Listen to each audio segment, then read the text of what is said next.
Hello, Rahat. Shall I start? You please let me know, okay?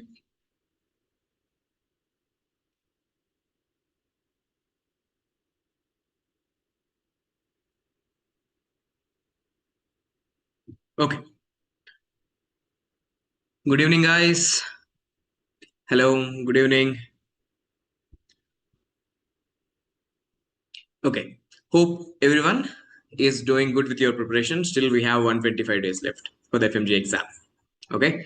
See, let me introduce you about the Abhyas test series. What exactly is Abhyas? Most of you guys are already know it, but for those students who are very new, let me know. See, Abhyas test series is test-based preparation. Okay, it's a test-based preparation, which means it's a type of active learning, guys. Okay, it's a type of active learning.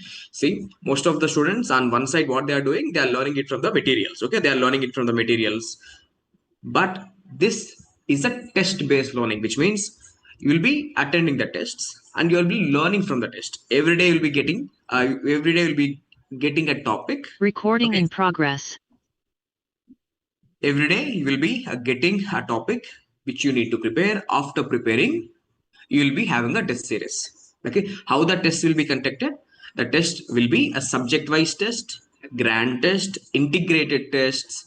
Okay, will be there. So the test will be there for the entire 19 subjects. Let me tell you one thing. Your brain only remembers when it tries to struggle. Okay, so it always try to do the active learning. Okay, active learning, which means giving the test and learning from it. Okay, giving the test. See, when you are giving the test, actually it's a stress on your brain. So whenever your brain feels stress, only then it will remember the things. Okay, if you are taking a white paper and if you are going like line by line from your class notes, it is very hard for your brain to remember that. Your brain only remembers when you try to struggle, when you try to recall that particular topic. So these tests will help you in that process. It's a type of active learning. Okay, having said that, now in today's class we'll be discussing, okay, physiology, 50 important physiology questions that has been given to you. Okay, you have already gave the exam. So now let's see one by one. First of all, what is this Prosopagnosia? What exactly is Prosopagnosia? See, Prosopagnosia, out of all these, okay, it is the difficulty in identifying the familiar faces. Okay, you will never forget about your mom's face. You'll never forget about your dad's or your friend's face. But what if you feel difficulty in identify the face which you already know? Okay, you know that person, but you can't identify that person, like who he is, what is his relationship to you. So that is called as Prosopagnosia. Prosopagnosia. It is also called as, okay, face blindness. Okay, this is important. It is also called as what? Face blindness. See, it's actually a PYQ. The main target of this Abhyas test and discussion is to make sure you'll be very good with the PYQ topics. Okay, so most of the students these days, they are simply learning the books and they are going to the exams. It's also important to know the PYQ topics, from where they are asking the questions, which areas you have to focus on. Okay, so the main aim of this test series is to make sure you know all the PYQ topics. Okay, chalo, next look at the second question. There is a 60-year-old patient with a chronic kidney injury. Okay, chronic kidney disease. Now, because of the kidney injury, the potassium which was supposed to go out of the body. Okay, here the patient is having kidney injury, guys. So you know the kidneys are the cells which are going to excrete the potassium out of the body. Potassium is a waste product. Okay, so now as the kidneys are not functioning, the potassium which was supposed to go out is not going out. So that is causing hyperkalemia. Normal potassium level is how much? Normal potassium level is 3.5 to 5.5 milliequivalents per liter. But in this condition, see, the potassium level is 7.2 milliequivalents per liter, which means this patient is having what? This patient is suffering with a hyperkalemia. Now, which of the following best describes the acute effect of the elevated potassium? So what will happen if this potassium increases? Let me tell you. Students, please look at here. Normally, okay, imagine this is a neuron. Okay, imagine this is a neuron. inside the neuron, you please tell me what is the resting membrane potential? The resting membrane potential is minus 70 millivolts. And that minus 70 millivolts is because of what? The minus 70 millivolts is because of the potassium efflux. It is because of what? Potassium efflux out of the cells. We all know during resting condition, okay, during resting condition, always potassium wants to go out of the cell.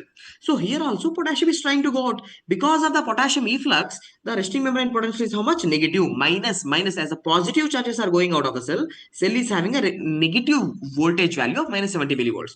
Today, you tell me what happened. Sir, there is hyperkalemia, which means more potassium outside available. There is more and more potassium accumulation in the body. Now tell me, when the potassium is accumulating more and more, okay, when the potassium is accumulating more and more, do you think the potassium from the cell, this potassium, do you think can it go outward? No, the potassium which is present outside here in the interstitial fluid, this potassium will exert the resistance. It doesn't allow the positive charge to come out of the cell easily. So the potassium efflux decreases. The potassium which was supposed to go out, it is not going out easily. Okay, so more positive charges are accumulating inside the cell. As more positive charges are accumulating inside the cell, what will happen to the resting membrane potential? The resting membrane potential, which was supposed to be minus 70, maybe now it is becoming minus 60 millivolts, becoming more positive. Okay, so that's the question. So that's the answer. The resting membrane potential becoming more positive or less negative, both are same things. Okay, becoming more positive or less negative. Okay, so what happened to the distance?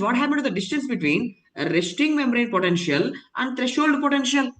Now you tell me, what is the normal resting membrane potential? Minus 70 millivolts. Threshold potential minus 55 millivolts. Now in this condition, what happened? The resting membrane potential becomes minus 60 millivolts. Let's say, what happened to the distance between distance between resting membrane potential and threshold potential?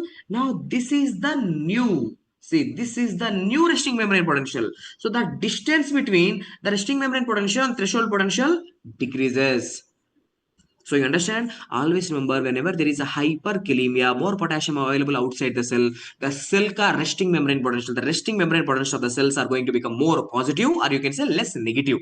The resting membrane potential is going near to threshold potential. Okay, that's it. Next, what does V by Q ratio infinity signify? What is the meaning of the word V by Q ratio infinity? Let me tell you. What is the meaning of the word V? V stands for ventilation. In respiratory physiology, V stands for what? Ventilation. Q stands for what? Perfusion. Okay, ventilation and Q for perfusion. Ventilation means how much air is going into your alveoli, and perfusion means how much blood is going to your alveoli per minute. Okay, ventilation per minute and perfusion per minute. Okay, now students, please tell me, this area of your respiratory system, we call it as a dead space, which means there is air. Okay, there is air, but blood flow is not there. So in this area of dead space, I have explained in my classes. Okay, I have explained in my normal regular arrays classes, how much is the dead space ventilation, how much air will be there in your dead space in a minute, how much air will come into your dead space? Almost 1800 ml air will be there in your dead space. It will go. But do you think any blood is going? No. So perfusion is how much? 0. So what is the ventilation perfusion ratio in the dead space? Ventilation by perfusion ratio, V by Q, is ventilation 1800 ml. Ventilation is there per minute, but perfusion is 0 ml per minute. The blood is not going into this area. So now tell me, any number divided by 0, how much? Any number divided by 0, answer is going to be infinitive. So now tell me, is infinity ka meaning kya hai, sir? What does it mean by infinitive? Infinitive ka meaning, there is no exchange of gases in this area. Air is there, but it is not getting exchanged. Air is there, but it is not getting exchanged. So ventilation perfusion ratio infinitive is seen in dead space, or you can say anatomical dead space. Anatomical dead space mein the Ventilation perfusion ratio is infinitive. So there is no exchange of oxygen and carbon dioxide. Why there is no exchange of carbon dioxide and oxygen? There is no blood flow. Always remember the meaning of the word dead space. The meaning of the word dead space means perfusion is not there, blood is not going. Okay, now tell me, what is the normal ventilation perfusion ratio? You have to know this for your exam. Normal ventilation perfusion ratio is 0.8. Okay, 0.8. In the apex of the lung, if they ask you, in the apex of the lung, ventilation perfusion ratio is 3.2. In the base of the lung, ventilation perfusion ratio is 0.6.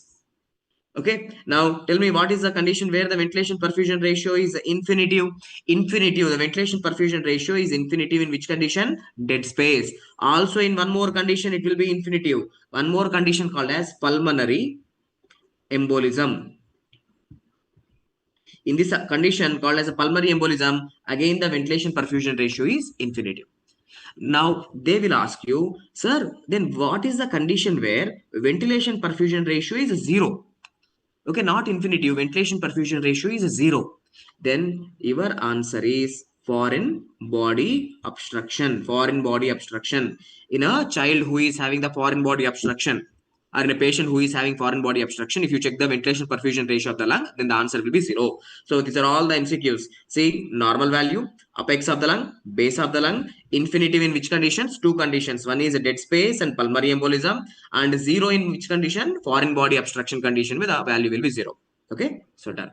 Next, C wave in the jugular venous pressures. Okay, jugular venous pressures. C wave is seen during which phase of the cardiac cycle? C wave is seen during.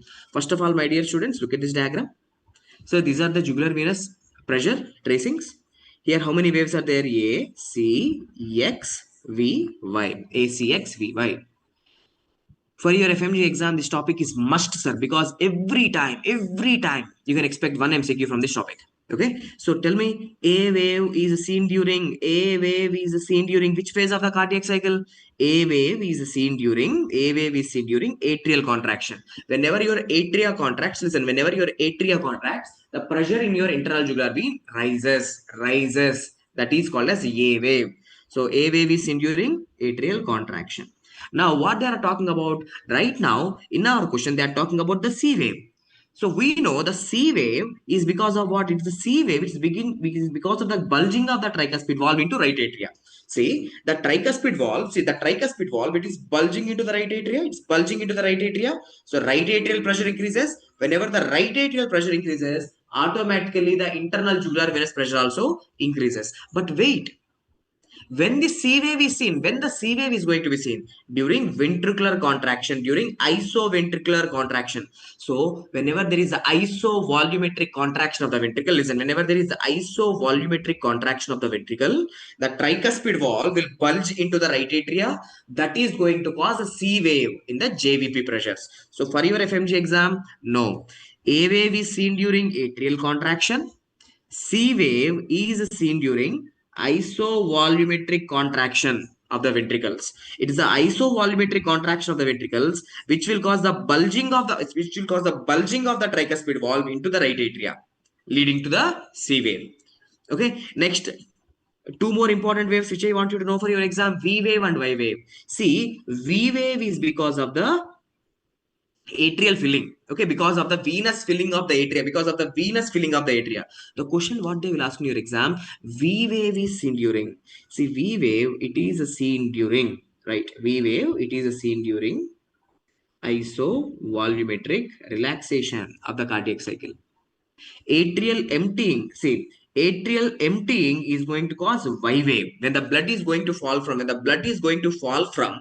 okay, when the blood is going to fall from atria into the ventricles, that will cause Y wave. Now, Y wave is seen during which phase of the cardiac cycle? Y wave is seen during rapid ventricular filling. Guys, I have explained these topics very clearly in the regular classes, but for your FMG exam, let me tell you the trick. In different phases of the cardiac cycle, different waves are coming in the JVP. Atrial contraction, tell me, atrial contraction causes A wave. Isovolumetric contraction causes C wave. Isovolumetric relaxation causes V wave. Rapid ventricular filling causes Y wave.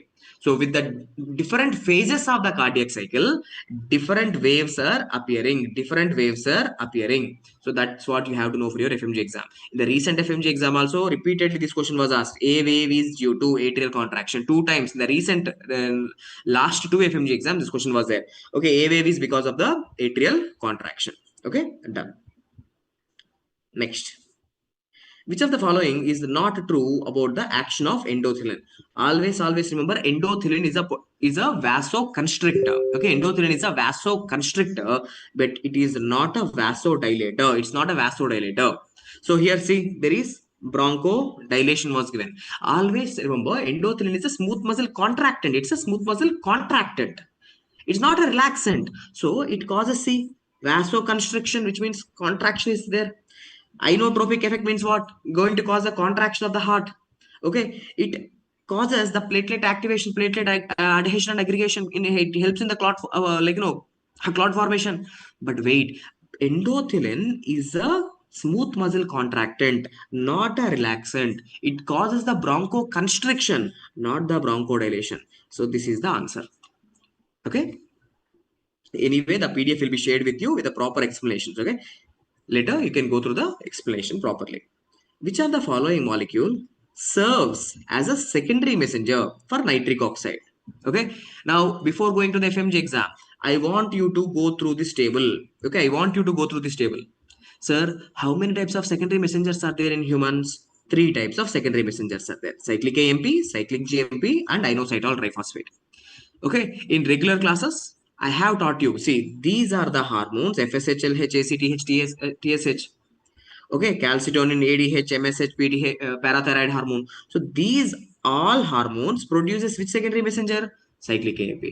Just now, what is our question? Nitric oxide. Nitric oxide produces which secondary messenger? Cyclic GMP. Nitric oxide क्या करेगा sir? Vasodilation करेगा. Okay, so nitric oxide, it uses which secondary messenger or it produces which secondary messenger? Cyclic GMP. Cyclic GMP. Okay, and look here, what are these hormones? See, oxytocin, antidiuretic hormone, histamine, angiotensin 2, epinephrine, cholecystokinin, gastrin. All these hormones produces which secondary messenger? IP3. So before going to the exam, know the list of hormones producing which type of secondary messenger. Different types of hormones in your body produces different types of secondary messengers. Okay, know this list before going to the exam. Okay, done. So what is the answer?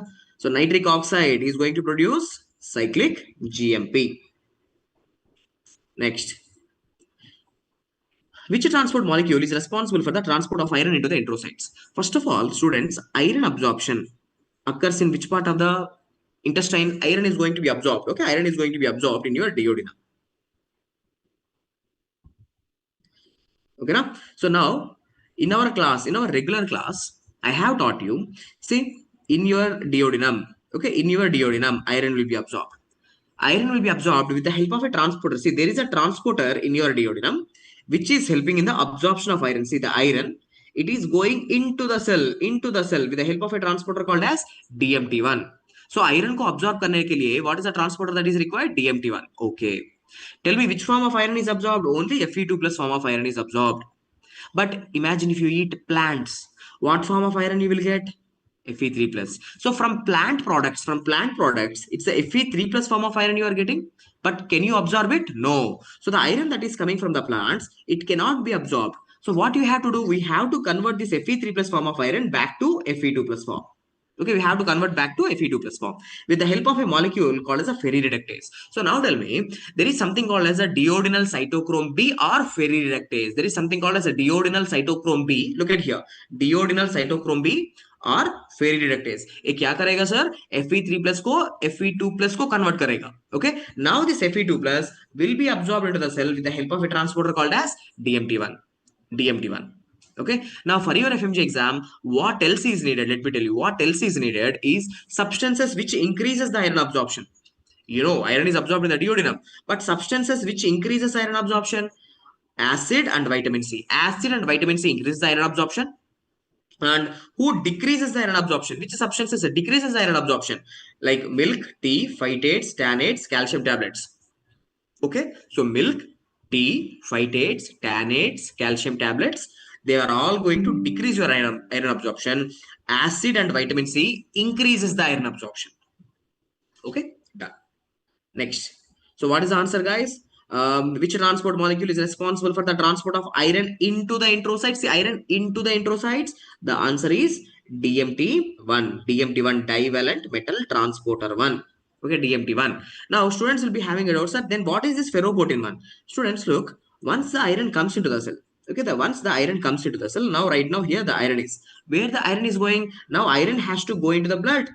Okay, iron has to go into the blood. For that, there is a different transporter called as ferroportin. So DMT1 helps in iron absorption into the cell. Ferroportin 1 will help in the movement of iron into the blood. Ferroportin 1 is on this side, DMT1 is on the lumen side. Okay, done. Next, according to the myogenic hypothesis of renal autoregulation, the afferent arterioles contract in response to stretch induced by. See, what is this auto-regulation? Auto-regulation of renal blood flow, auto-regulation of GFR. Your kidneys will regulate their blood flow and your kidneys will regulate the GFR. What I am trying to say, students, let's say, okay, example, my patient, okay, or let's say 50% of the population in India are hypertensive patients. Okay, hypertensive patients. So today, my patient has high BP, lot of blood pressure. Whenever there is a lot of blood pressure, okay, you tell me, whenever there is a lot of blood pressure, this pressure, it can help in more filtration. Whenever the BP is more, there is a chance that GFR can increase. But tell me, is it good? No, because most of the people are hypertensive patients. Whenever there is GFR is more, that can cause the kidney injury, and that can cause the hyperfiltration injury of the nephrons. That can lead to glomerulosclerosis. So it is not a good idea. Whenever your BP increases, should your GFR increase? Okay, yeah, GFR increases, but I'm asking you, is that good? Definitely not. So now, do you know what happens? Kidney knows this. They will try to regulate this GFR. How? Whenever you have more blood pressure today, okay, this is afferent arteriole. This is glomerular capillary. This is your glomerular capillary. The day you have more BP, do you know this BP, this blood pressure, it is going to stretch open because of the pressure. The pressure will open this calcium channels. These are the calcium channels. Now, the calcium channel which was present on the smooth muscle, this is a smooth muscle. Okay, the calcium channel which is present on the smooth muscle, now it's going to get open. Whenever, listen again, whenever there is more BP today, the BP is going to open these calcium channels on the vascular smooth muscles. Now, who will go into the cell? Calcium will go into the cell from the extracellular fluid. From the blood, the calcium is going into the muscle.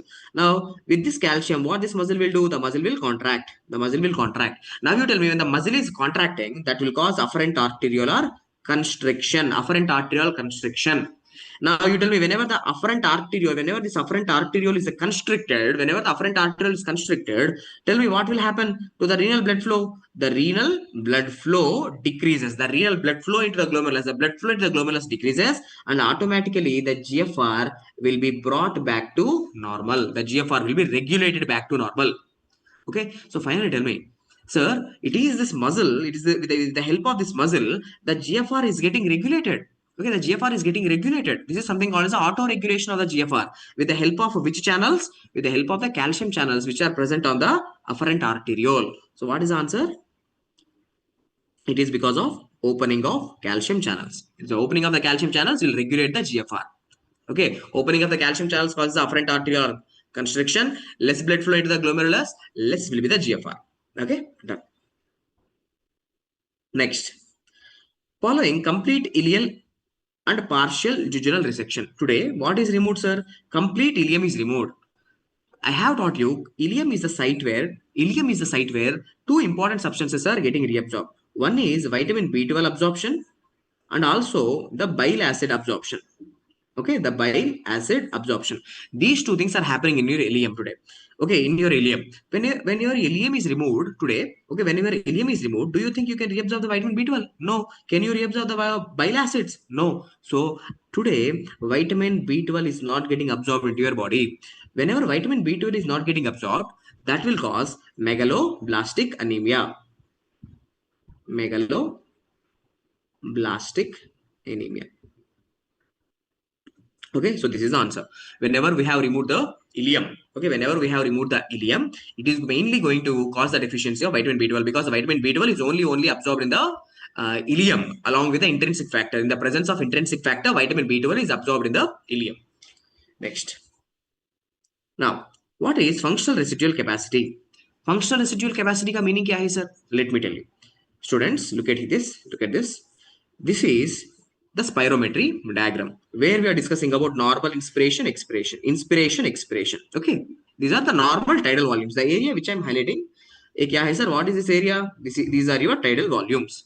Now, where am I marking? Please tell me. This is the normal expiration point. Normal expiration. Okay, na? Normal expiration. Now, after doing the normal expiration, see, this is the place where you have done the normal expiration. So, the amount of air that is left over, in your lungs means after quiet expiration, how much air is left over in the lungs? That is called as functional residual capacity. Okay, functional residual capacity.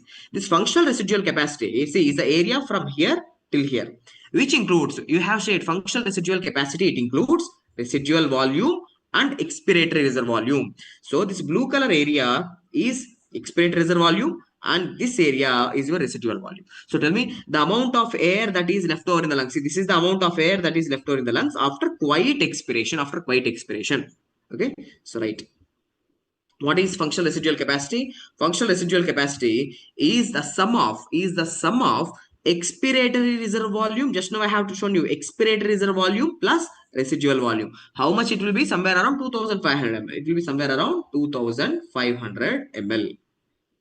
Okay, because expiratory reserve volume is 1200 ml and residual volume is usually 1300 ml. So 1200 plus 1300, 2500 ml on an average. Okay, done. Next step.